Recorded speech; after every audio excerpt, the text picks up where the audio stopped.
Alors, la Révolution française a beaucoup influencé les mouvements ouvriers, socialistes, communistes dans leurs différentes variantes au XIXe siècle. Et l'exposé que j'ai fait visait à revenir sur finalement les rapports ambivalents qu'ont ces acteurs socialistes communistes à l'héritage de la Révolution française. C'est à la fois un héritage glorieux, mobilisateur, un héritage que l'on valorise,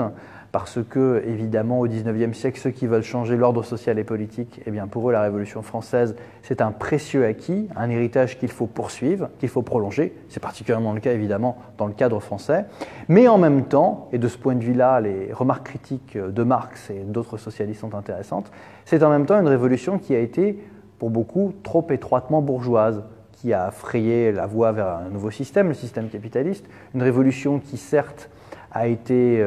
marquée par des grands mouvements populaires, mais qui n'a fait que proclamer que la citoyenneté politique, et pas suffisamment les aspects sociaux, même s'il y a l'année 1793. Donc c'est autour de ces ambivalences que se sont nouées un certain nombre de définitions de la Révolution française, et on ne peut pas donc ramener la Révolution française à un exemple simple et unique. Bon, par ailleurs, là je vous parle des exemples plutôt de théoriciens, de penseurs. Bien sûr, ce qui est certain, c'est que l'héritage de la Révolution française est un héritage qui est, lorsqu'on raisonne en termes d'acteurs populaires, de forces populaires mobilisées, évidemment, il est plutôt positif, il est plutôt mobilisateur, parce que pour la première fois dans l'histoire du monde, la Révolution française avait montré qu'on pouvait changer radicalement les choses, renverser des monarchies, renverser l'ordre politique, aller plus loin sur certaines questions, sur la question de la participation démocratique,